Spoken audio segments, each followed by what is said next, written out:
There was an oil spill outside of Canada's Foreign Affairs building in Ottawa today. It wasn't a real spill. The mock spill was put on by the Council of Canadians and the Indigenous Environmental Network. It comes on the eve of an international meeting in Greenland where Canada's Arctic is going to be discussed. Demonstrators are concerned that the Arctic nations are trying to develop industries, including offshore drilling in the north, and say there may be dire consequences.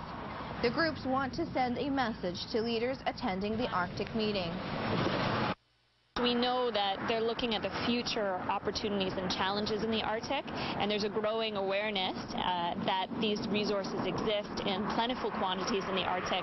Our main concerns are that the voices of Indigenous communities, Indigenous peoples from Arctic Alaska, to Russia, Norway, aren't going to be heard within these negotiations. One of Parliament's newest MPs is speaking out about the large oil spill in northern Alberta.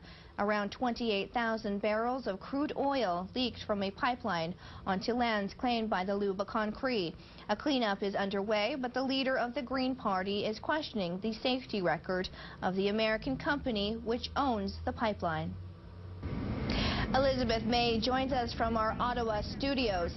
Elizabeth, what are your concerns about Plains Mainstream Canada, the American company which owns the pipeline? Well, my concerns are you have this Plains All America, which owns Plains Midland. And it struck me as odd when I started doing the research after the spill occurred in northern Alberta that the Alberta government officials hadn't been giving extra scrutiny to this company, given that they were just settling out of court a multi-million-dollar criminal charges from the U.S. Environmental Protection Agency against this company for spills over a period of years in 4 different states. So, I think a company's corporate safety record should matter, and it looks to me, and we certainly need to get more answers to more questions, the treatment of First Nations communities, the fact that Little Buffalo wasn't warned or evacuated. There are many layers to the questions of negligence in this issue. What I'm questioning is, were the Alberta officials sufficiently vigilant, given that this company had just been fined millions of dollars in the U.S. for pipeline spills? The company says the Canadian operation is entirely separate from the U.S. operation. Can we fairly compare the safety records of the 2 sides of the company?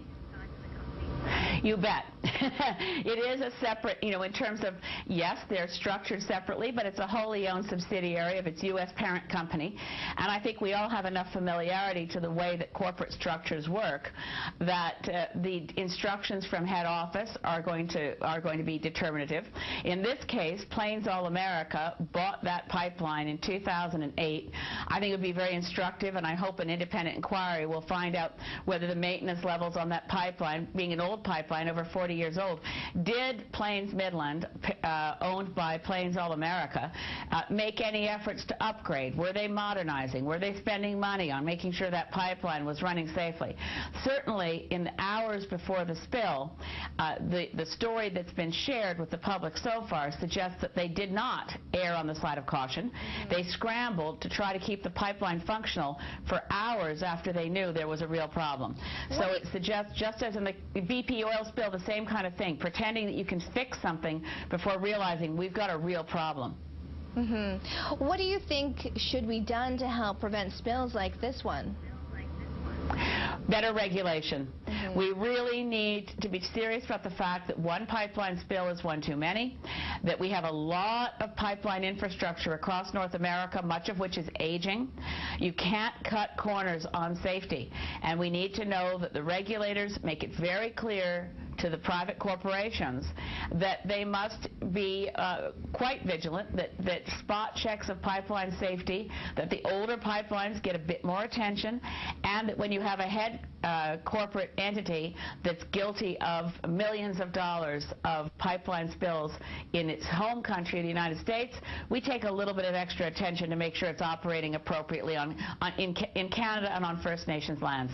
One last question. Could this become a regular occurrence as these pipelines age? This one was said to be 44 years old. That's the big worry. I mean, we've got the threat of the Enbridge pipeline that they want to build from the Athabasca tar sands out to Kitimat, and thank goodness so many First Nations communities are standing strong against that. But there is the discussion of the Keystone pipeline to bring more bitumen crude down through U.S. states. The spill that Enbridge had in Kalamazoo, Michigan, the spill of Plains Midlands, Canada in northern Alberta, these incidents remind us that the safety of transporting oil is only as good as its weakest link, and older, decaying pipeline infrastructure should be a priority for the industry, but also for our government and our regulators. Elizabeth, thank you very much for joining us today. Megwitch, thank you, Dana. In the wake of that oil spill, several young people from the Lubicon Cree community have decided to get their own point of view out to the world. Their videos are now being uploaded to YouTube.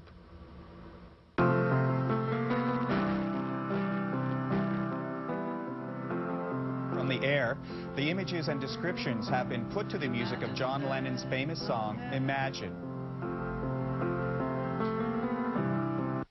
Sad and unbelievable.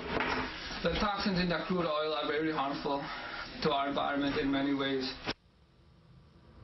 This video shows various young people expressing their concerns about the spill and the potential dangers of toxins released in the oil. The Alberta government claims these kids are not in danger, but it's not clear what long-term effects might arise from the 28,000 barrels spilled into the Alberta muskeg. And finally, there's a strange twist to report tonight about the cleanup of that spill. The pipeline company has around 300 employees working in 24-hour shifts, trying to suck up as much as the oil as possible, but the cleanup has now been suspended. Company officials say a call for help came across their local radio system, and one of the workers could be in trouble. A head count is now underway to determine who, if anyone, is missing. Coming up, we'll update you on the flooding situation in Manitoba.